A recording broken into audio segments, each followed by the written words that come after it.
When did you learn to finally stand up for yourself? I finally stood up to my Aunt Carol, the woman who'd spent my entire life making me feel small, right there in front of everyone at the Harrison family reunion picnic. She just mocked my lifelong dream of opening a bookstore, sneering that I was too weak for something like that I'd fold under pressure. Something inside me finally snapped after years of biting my tongue. "I'm done with your crap, Carol," I spat out, my voice shaking but clear. The silence that followed was thick enough to choke on. That was 10 months ago. Today, I heard through the grapevine that Carol's crying alone in her ridiculously oversized mansion, shunned by the very family she used to rule with an iron fist and a fat wallet. Apparently, being queen isn't much fun when your subjects finally revolt. Growing up, our family felt like this intense, interwoven unit. Mandatory Sunday dinners, endless obligations, a web of expectations spun mostly by my mother's older sister, Aunt Carol. I was the quiet kid, Ellie, the one who learned early that nodding, smiling, and generally making myself invisible was the path of least resistance. Pleasing people, especially Mom and Carol, felt like my main purpose in life. Carol thrived on that dynamic. Rich, sharp-tongued, and utterly convinced of her own superiority, she held court at every gathering, her pronouncements treated like gospel, mostly because she held the keys to the kingdom, the Harrison family trust. Grandpa set it up to support us all, but after he died, Carol somehow became the sole trustee. She controlled everything, doling out funds for college, house deposits, even emergencies, like she was royalty bestowing favors. It kept everyone, especially my mom, perpetually anxious, afraid to cross her. One wrong move, and the financial support could vanish. The first time her specific brand of cruelty sliced right through me, I was 12. It was Grandpa's funeral, and I loved him dearly. I was crying quietly by the graveside, trying to be discreet, when Carol's sharp voice cut through the solemn air. "Stop sniveling, Ellie," she hissed, loud enough for nearby relatives to hear. "You're spineless. Harrisons are supposed to be stronger than this." Spineless. That word lodged itself in my chest, a constant, painful reminder of how she saw me. It never really went away. By 16, desperate for summer work and maybe, foolishly, hoping to prove I wasn't entirely useless, I started helping at her antique shop, Treasures in Time. It was less a job and more a daily exercise in absorbing criticism. Every tag I wrote was crooked. Every shelf I dusted missed a spot. Every customer I helped was apparently handled incorrectly. "No, Ellie, not like that. Pay attention," became the background noise to my life. Despite, or maybe because of, the constant negativity, a dream started taking shape in my mind. A bookstore. Not a stuffy, intimidating place like Carol's shop, but a cozy refuge filled with stories, comfortable chairs, and the smell of paper and coffee. A place where people felt welcomed, not judged. One sweltering afternoon while polishing some ridiculously ornate silverware, I dared to mention it. Carol actually laughed, a short barking sound, totally devoid of warmth. "A bookstore? Ellie, be serious. You'd run it into the ground within 6 months. You simply don't have the head for business, dear," Mom overheard from the back room. "Oh, Carol, let her have her little dreams," she murmured, but her voice was thin, wavering. She avoided Carol's icy stare, fiddling nervously with the strap of her purse. The fear radiating off her was almost tangible. Defending me wasn't worth risking Carol's wrath, the potential cutoff from the trust fund. Mom chose self-preservation. I understood, but it still felt like a betrayal. My younger brother Nate was 14 then. He saw everything. He was quiet like me, but missed nothing. After Carol delivered a particularly cutting remark, he'd catch my eye and give a subtle eye roll, a silent acknowledgement that, yeah, she was awful. But he stayed out of the line of fire. He'd learned, like Mom, that silence was safer. At 18, against Carol's predictions of my utter failure, I got accepted into college. English literature. My dream felt a tiny bit closer. I imagined immersing myself in stories, learning the business side, maybe minoring in business. Then came the reality check. Carol, as trustee, flat out refused to release any funds for my tuition. "Literature?" she scoffed during a tense family dinner. "What a complete waste of the family's money on you. You'll never amount to anything with that." So, I scrambled. I worked 2, sometimes 3 jobs, waitressing late nights, tutoring bored high school kids on weekends. Every penny went towards tuition and rent for a tiny room near campus. I was perpetually exhausted, living off instant ramen, barely scraping by, but I was doing it without her. Nate, bless his heart, was my secret benefactor. He'd save up his allowance, money Carol probably gave him, and slip me crumpled 20s when he thought she wasn't looking. "For textbooks, Ellie," he'd whisper. "Don't tell Mom," or his quiet solidarity meant the world to me. My best friend, Mia, a fiercely talented graphic designer I'd known since kindergarten, was my rock. She listened to my rants about Carol, celebrated my small victories, and constantly encouraged me. "Don't let her kill your bookstore dream, Ellie," she'd say fiercely. "Use that anger, fuel the fire." When I was 20, feeling a bit more confident after surviving 2 years of college on my own steam, I decided to try again. I put together a rough business plan for my bookstore concept, market research, potential locations, startup costs. I pitched it nervously at a Sunday family dinner, hoping maybe, just maybe, Carol would see I was serious. Bad idea. She didn't even let me finish. "Oh, Ellie, still clinging to that childish fantasy?" she interrupted, waving her hand dismissively. "Focus on getting a real job, something practical." My stomach plummeted. Worse than Carol's dismissal was my mother's reaction. Mom just nodded slowly, avoiding my eyes. Maybe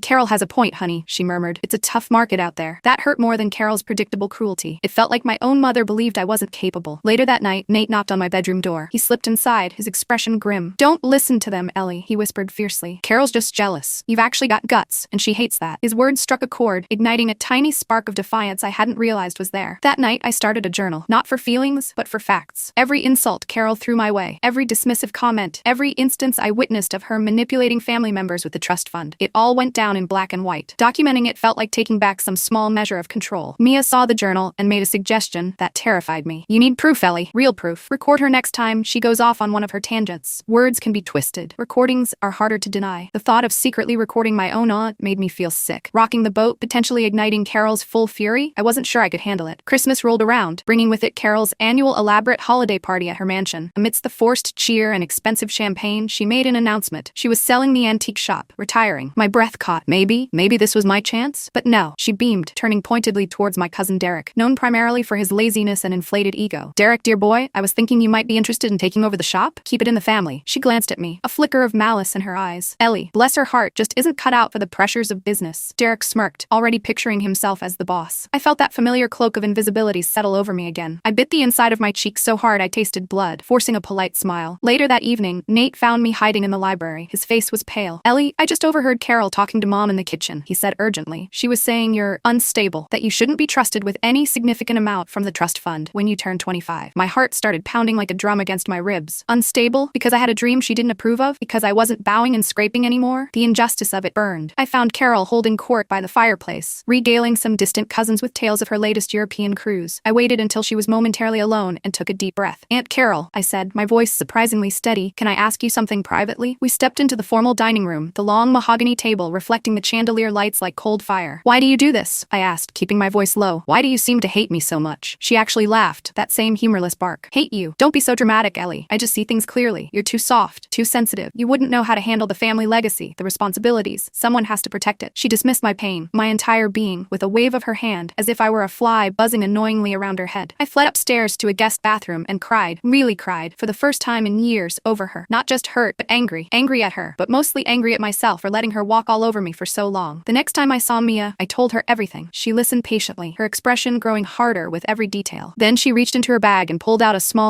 sleek digital voice recorder. Okay, Ellie, she said, pressing it into my hand. No more playing nice. Get proof. Get undeniable proof, or she will own you for the rest of your life. My hand trembled as I took it. It felt heavy, dangerous. At the next family gathering, a dull Easter brunch, I tucked the recorder into my purse, leaving it slightly open and angled towards where Carol usually held court. My heart hammered against my ribs the entire time. Sure enough, she started talking about me when she thought I was out of earshot, complaining to another aunt about my silly little bookshop idea and how I clearly needed firm guidance. Later, alone in my car, I listened back, my stomach churning. The audio was crystal clear. Carol's voice, dripping with condescension. Such a dreamer, that Ellie. Completely unrealistic. She'll fail, of course, and come begging for my help within a year. Mark my words. Failure. Begging for her help. I saved the file, feeling sick but also grimly satisfied. Proof. A few weeks later, something happened that pushed me closer to the edge. I came home from a brutal double shift to find a box on my doorstep. It contained random junk. Old magazines, cracked pottery, things clearly destined for donation. Confused, I went inside, only to realize my small, carefully curated collection of college textbooks, expensive volumes I'd painstakingly acquired, was gone from my shelf. Panic seized me. I called Carol, my voice tight. Aunt Carol, did you take some books from my apartment? There was a pause, then her voice dripping with false sweetness. Oh, Ellie, darling, I was helping your mother clear out some clutter from her garage, and there was a box there. Must have gotten them mixed up with the charity donations. Oh dear, I'm so sorry. Such a silly mistake. A mistake? My specific, vital textbook somehow ended up in her car and accidentally donated. I didn't believe her for a second. I completely lost it. Years of suppressed anger erupted. You did this on purpose. I yelled into the phone. You hate that I'm managing without you. She immediately switched to wounded victim mode. Ellie, how can you say such things? I make one tiny mistake and you become hysterical. Honestly, your instability worries me. I slammed the phone down, shaking with rage. Minutes later, Mom called. Ellie, Carol just called me, terribly upset. What did you say to her? You need to apologize. You're overreacting, honey. It was just an accident. Overreacting, making me feel like I was the crazy one. The problem? That was their pattern. Minimize Carol's cruelty, magnify my reaction. But this time, Nate provided the missing piece. The next day, he quietly handed me his phone. Listen to this, he muttered. He'd been at Mom's when Carol stopped by, and he'd recorded her talking to Derek on speakerphone. Carol's voice, smug and triumphant. Taught her a lesson, didn't I? That little brat needed to be put in her place. Thinking she's so independent with her precious books. Put me in my place. It wasn't an accident. It was deliberate sabotage. I saved Nate's recording alongside mine. When I played both recordings for Mia, her eyes flashed. Okay, Ellie, that's it. This isn't just about you anymore. She's actively trying to ruin your life. It's time to fight back. Really fight back. You need allies. Allies. The word echoed. Most of the family was too scared of Carol or too dependent on her money, but there was one person who'd escaped her orbit. Uncle Tom, Carol's younger brother. He'd left town years ago after a bitter falling out, something vaguely related to the trust fund, though no one ever discussed the details. He was the family pariah, the one Carol warned us about, which probably meant he was exactly who I needed to talk to. Finding his number took some digging, but I eventually tracked him down in a small town a few hours away. I called him, my voice trembling, introduced myself, and haltingly explained why I was calling. To my surprise, he agreed to meet. We We met at a nondescript diner halfway between our towns. Uncle Tom was older now, lines etched around his kind eyes, but there was a resilience about him. He listened patiently as I poured out years of frustration, humiliation, and anger, culminating in the recordings. When I finished, he sighed heavily. "Ellie," he said, his voice rough with emotion. "That sounds exactly like Carol. She hasn't changed a bit." He then told me his story, how Carol had systematically bullied and manipulated him, twisting facts and turning family members against him until he felt he had no choice but to walk away from the family and his rightful share of the trust. "She painted me as greedy and unstable," he said quietly, "just like she's doing to you." He reached across the table and patted my hand. "But you've got proof, kiddo. That's more than I ever had. I'll help you. I've still got old letters, documents from back then, proof of her manipulative ways." Maybe it's time the truth came out. Hope, fragile but real, flickered within me. I gave Tom copies of my recordings, and he promised to back me up when the time was right. The time came sooner than I expected. Carol, likely sensing the shift in the dynamics, perhaps hearing whispers of my meeting with Tom, decided to tighten her grip. She called a formal family meeting, minus Tom of course, and announced, with grim satisfaction, that she was initiating the process to rewrite the trust agreement. "Given recent events," she said, her eyes landing on me with cold precision, "and Ellie's clear disrespect and instability, I feel it's my duty as trustee to protect the family's assets. I'll be restructuring things to ensure the legacy is in more capable hands." She meant Derek. She was cutting me out completely. My chest tightened, air refusing to enter my lungs. This was it. Standing up to her meant risking everything, not just potential future funds, but potentially my relationship with my mom, with Nate, with the entire family structure I'd always known. Was I strong enough? Nate answered that question for me. A few days later, he slipped me a thumb drive. "Carol left her laptop open," he whispered. "It's the draft of the new trust. Look who gets everything." I opened the file later, my hands shaking. He was right. While I was being essentially disinherited, Derek's future share was significantly increased, with vague stipulations about him managing family interests, likely including whatever was left of Carol's businesses. It was blatant favoritism fueled by spite. That night, fueled by coffee, anger, and Mia's unwavering support, I did something drastic. I created a simple blog, anonymously at first. I wrote out my story, detailing years of Carol's emotional abuse, her manipulation of the trust fund, the specific incidents like the funeral, the antique shop, the tuition refusal, the book sabotage. Then the kicker. I uploaded the audio files. Carol mocking my bookstore dream. Carol bragging about putting me in my place. Clear, undeniable evidence of her cruelty. I hit publish, my heart pounding. Mia helped spread the link discreetly among trusted friends and a few carefully chosen distant relatives. The response was immediate and explosive. The blog post spread like wildfire through the extended family network and even reached old family friends. People who had only ever seen Carol's perfectly curated public persona were stunned. Comments flooded in, shock, disbelief, and crucially, messages of support for me. Carol called me the next morning, her voice a furious screech. "You ungrateful little bitch. You've ruined me. Take that blog down now." I listened to her threats and accusations, then calmly said, "No, Carol, you did this to yourself," and hung up, my hand trembling but steady. Derek texted minutes later, a barrage of misspelled accusations. "Or faking those recruitings. Or just jealous and trying to steal my inheritance." I ignored him. Then came the call I dreaded. Mom. Her voice was tight with controlled panic. "Ellie, what have you done? You have to take that blog down immediately. You're tearing this family apart." "I'm tearing it apart?" I asked, the injustice stinging. "Or is Carol tearing it apart with her lies and control? She's cutting me out of the trust, Mom. She sabotaged my education. When does it stop?" "This isn't the way, Ellie," she pleaded. "Think about the family's reputation." "I am thinking about the family, Mom," I said quietly but firmly. "The family she's been poisoning for years. I'm not taking it down." There was a long silence. Then Mom whispered, "I can't talk about this right now," and hung up. My heart ached, but I knew I couldn't back down. Not now. The next day, Uncle Tom added fuel to the fire. He scanned and uploaded copies of the old letters he'd mentioned, correspondence between him, Carol, and their parents from years ago, clearly showing Carol's pattern of manipulation, lies about Tom's character, and her early obsession with controlling the family finances. His evidence corroborated my story perfectly. More family members started calling. Some were still angry, parroting Carol's lines about family loyalty and airing dirty laundry. But others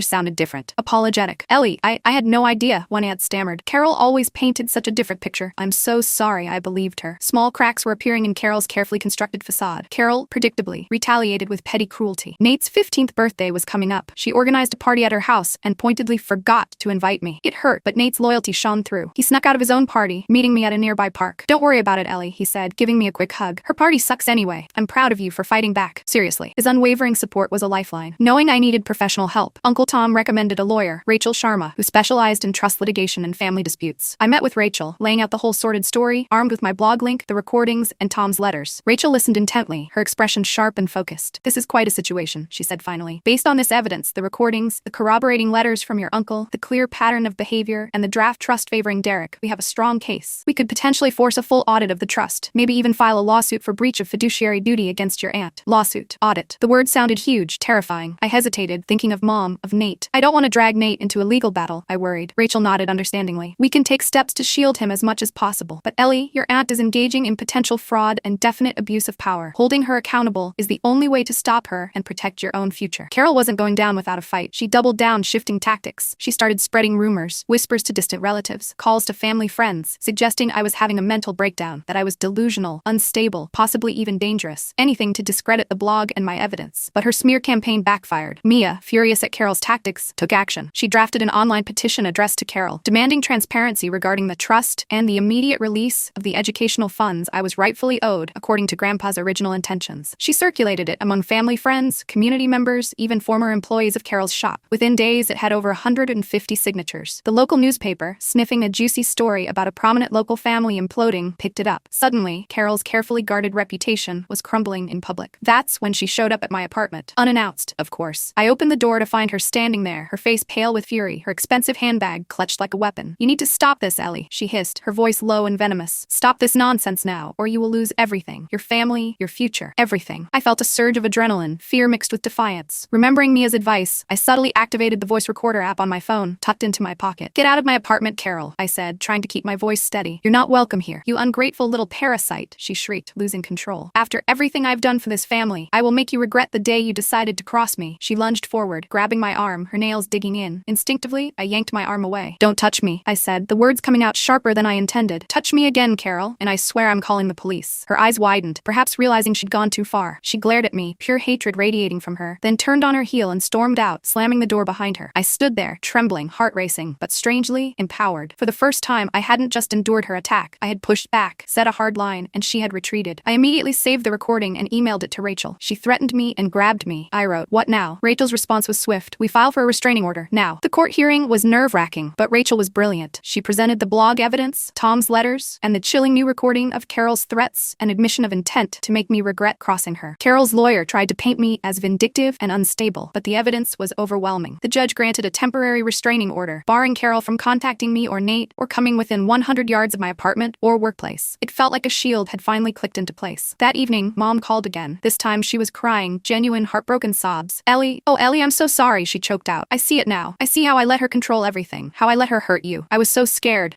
of losing the security, scared of her anger. Can we talk?" We met at a quiet cafe the next day. Mom looked exhausted, older. She apologized profusely, admitting her fear and her complicity through silence. It was the conversation I'd needed for years. I forgave her, but I also laid down clear boundaries. "I love you, Mom," I said gently but firmly, "but I can't have Carol's influence filtering through you anymore. Our relationship has to be separate from her." Mom nodded, tears streaming down her face. "I understand," she whispered. "No more, I promise." Around the same time, Nate decided he couldn't live under the same roof as Carol anymore, especially with the tension and her barely veiled hostility. He packed a bag and moved into my tiny spare room. It was cramped, but it felt right, safe. With the restraining order in place, Rachel pushed forward legally. She formally requested a full audit of the Harrison Family Trust. Carol's lawyers initially tried to stonewall, but facing mounting evidence and public pressure, they eventually had to comply. The auditors dug deep, and what they found was damning. Carol had been quietly misusing trust funds for years, funneling money into Derek's failing business ventures, paying for his lavish lifestyle, all while claiming funds were tight when I'd asked for tuition. It was textbook breach of fiduciary duty. Armed with the audit results, Uncle Tom called an emergency family meeting, pointedly excluding Carol. He laid out the findings calmly and clearly. Derek tried to bluster, defending his Auntie Carol, but Tom just coolly played the recording of Carol bragging about sabotaging my textbooks. Derek's face went white, and he sank back into his chair, silenced. The mood in the room shifted definitively. The evidence was irrefutable. Mom, finding her voice at last, stood up. "I nominate Tom to replace Carol as trustee," she announced clearly. One by one, aunts, uncles, and cousins voiced their agreement. Carol was officially voted out, set her reign of financial terror finally over. She was cut off from the trust, her primary weapon of control gone. Suddenly, my future opened up. With Uncle Tom now managing the trust fairly and transparently, the funds I needed for my dream were accessible. It felt surreal. Within months, I found the perfect space. A cozy storefront on a tree-lined street. I poured my heart, soul, and trust fund disbursement into renovating it, creating the bookstore I'd always envisioned. I named it Pages of Courage. Nate was my right-hand man through it all, helping me paint walls, build shelves, haul boxes of books. He seemed lighter, happier, finally free from Carol's oppressive shadow. "We did it, Ellie," he grinned, wiping paint from his cheek. "We're actually building something good, something ours." Mia worked her magic, designing a beautiful logo, an open book with a stylized lion subtly incorporated into the spine, symbolizing the strength I'd finally found. The grand opening was more than I could have dreamed. The shop was packed with supportive family members, the ones who'd come around, friends, neighbors, even people who'd just read about the story in the paper. Mom was there, her eyes filled with tears, quietly helping arrange pastries on a platter. It felt like a beginning, not just for the store, but for us too. Carol, predictably, couldn't resist a parting shot. She posted a bitter rant on her dwindling social media feed, calling me a thief and a backstabber who had stolen the family legacy. This time, however, her words held no power. Several family members reported the post for for harassment, and it was quickly removed. Her isolation was nearly complete. Even her former social circle seemed to be keeping their distance. A few weeks after the opening, Derek shuffled into the bookstore, looking awkward and genuinely remorseful. He mumbled an apology for siding with Carol, for believing her lies. "I was an idiot," he admitted. Can we maybe start over?" I looked at him, seeing not the arrogant cousin, but someone else who'd been manipulated by Carol. "Okay, Derek," I said cautiously, "but it'll take time, one step at a time." He nodded gratefully. Inspired by the bookstore and maybe by my fight, my younger cousin Ellie, confusing I know, but she's Uncle Tom's daughter, decided to major in literature when she started college that fall. One afternoon, while sorting through old family boxes Mom had passed along, I found a letter from Grandpa, written shortly before he died. In it, he praised my quiet strength and told me never to let anyone dim my light. I framed it and hung it behind the counter, a reminder of where my real legacy came from. Mom started spending more time at the shop, helping shelve books, chatting with customers. Our bond, fractured for so long, began slowly, carefully healing. We talked more honestly than we ever had before. Carol tried one last desperate guilt trip, texting Nate sob stories and veiled accusations. We calmly blocked her number on both our phones. Rachel successfully finalized the restraining order, getting it extended for a full 2 years. The shield held firm. Life settled into a new, hopeful rhythm. I started a weekly book club at the shop, building a wonderful community of readers and friends. Uncle Tom, who had decided to move closer now that the family dynamics were healthier, became a mentor and a true uncle, hosting relaxed family dinners where laughter flowed freely, conspicuously absent of Carol's tension. The bookstore was even featured in a local magazine, bringing in new customers and filling me with a quiet pride I'd never allowed myself to feel before. I also started therapy, finally unpacking the years of Carol's belittling, learning to fully own my voice and trust my own judgment. Seeing Nate graduate high school, beaming and confident, felt like a monumental victory. We had escaped her shadow together. Mia threw a fantastic party for the bookstore's 1-year anniversary. It was packed wall to wall with supporters, friends, family, loyal customers. Mom gave me a delicate silver necklace that had belonged to Grandma, a tangible peace offering that I started wearing every day. Ellie, the younger one, surprised me by painting a vibrant mural on one of the bookstore walls, a stylized tree with branches representing our rebuilt family. Me, Nate, Mom, Uncle Tom, Mia, even a cautious-looking Derek reaching towards a branch. Occasionally, I'd run into old family friends who had initially sided with Carol or remained silent. More often than not, they'd approach me hesitantly, offering apologies for believing her lies, for not speaking up sooner. I accepted their apologies, letting go of lingering bitterness. Then came the news. Carol's huge mansion on Briarwood Lane was up for sale. She was moving away, downsizing significantly, isolated and increasingly irrelevant in the community she once dominated. Reflecting on the explosive confrontation at the reunion picnic 10 months prior, I realized that standing up, as terrifying as it was, hadn't destroyed my family. It had destroyed the toxic version of my family, clearing the way to build something real, something healthier in its place. It freed me. At a recent family dinner hosted by Uncle Tom, Nate raised his glass. "To courage," he said, looking right at me, his eyes shining, "and to second chances." I hugged him tightly, feeling a sense of wholeness I'd never thought possible. My bookstore, filled with light and stories and the quiet hum of community, wasn't just a business. It was a testament to finding my voice and fighting for myself. Ellie started a book drive for underprivileged kids through the shop, inspired by its community spirit. Mom became the official baker for bookstore events, her cookies legendary. I even started writing again, not just journal entries, but a memoir, tentatively sharing excerpts at my book club, finding strength in vulnerability. Surrounded by Nate, Mom, Mia, Tom, and the supportive community I'd built within the walls of Pages of Courage, I knew, deep in my bones, that I had finally found my true home.